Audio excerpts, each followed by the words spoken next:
Friends, in our last class, we discussed the two types of sentences, assertive and exclamatory.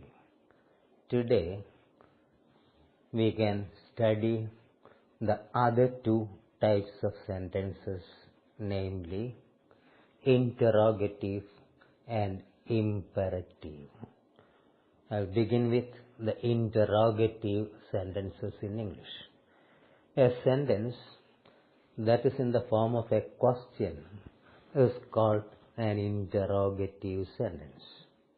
There are several types of interrogative sentences in English. Mainly there are two types. One is WH question and the other is yes or no question. There are certain words that we frequently find in questions. They are WH words. What, where, when, why, who. Now, even in the word how, you find the two letters WH. So these words are called WH words. If a question is made with a WH word, it is called a WH question. For example, what's your name? When did you come? Where will you go? So these are all examples of WH questions.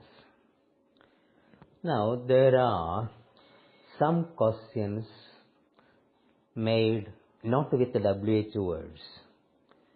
For example, are you happy? Are you happy? There is a question, but there is no WH word there. Will you come tomorrow? Again a question, but there is no WH word there. So these are called yes or no questions. Why are they called yes or no questions? Because the answer to these questions would be either yes or no. Have you completed the work? Did you do it yesterday? All these are examples of yes or no questions. So these are the two main types of questions. The WH questions begin with a WH word, and at the end there will be a question mark. Yes or no questions begin with part of the verb or the verb itself, and at the end you find the question mark. Are they playing? Will she come tomorrow? All these are yes or no questions. Now there are certain other kinds of questions in English. One is rhetorical questions. Now if you listen to a political speech, you find the speaker asking questions now and then.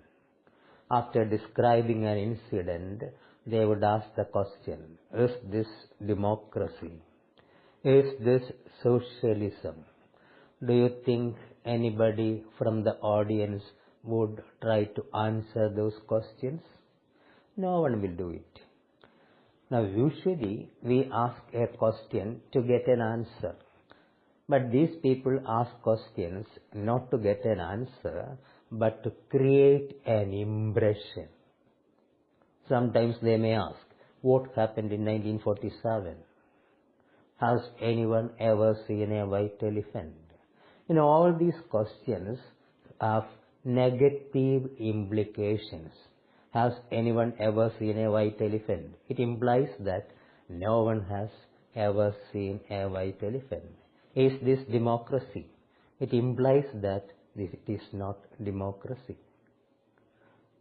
Now this type of questions are called rhetorical questions.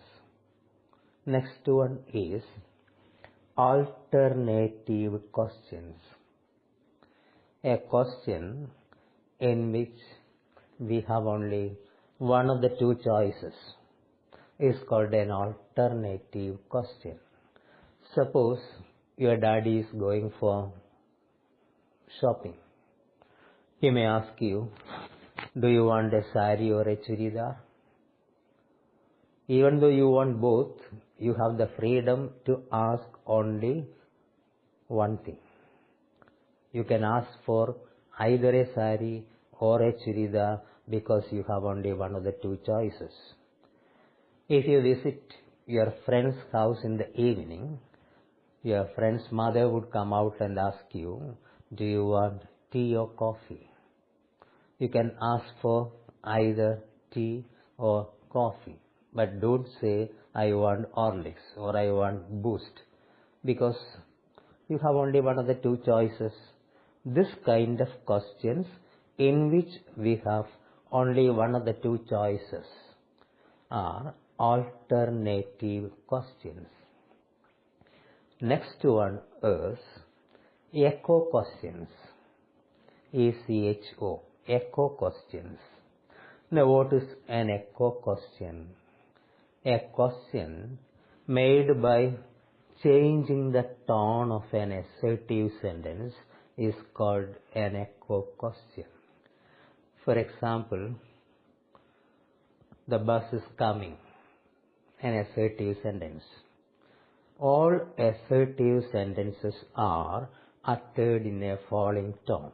You know, a word or a sentence can be uttered in different ways, mainly in a falling tone or in a rising tone. Suppose somebody asks you, did you attend the wedding? You can say, yes. You begin in high pitch and the pitch goes down, falls down. This is what you call falling tone or falling intonation. The sound begins in high pitch, ends in low pitch. Yes. The bus is coming. Coming. Right? Coming. You begin in high pitch, the pitch falls down. This is what you call falling tone. Now sometimes you can say the same thing in a rising tone. Yes. Here you begin in low voice, it goes up. It goes to a high position. It starts from low position, it goes to a high position, that is rising tone. Most of the sentences in English are uttered either in a falling tone or in a rising tone.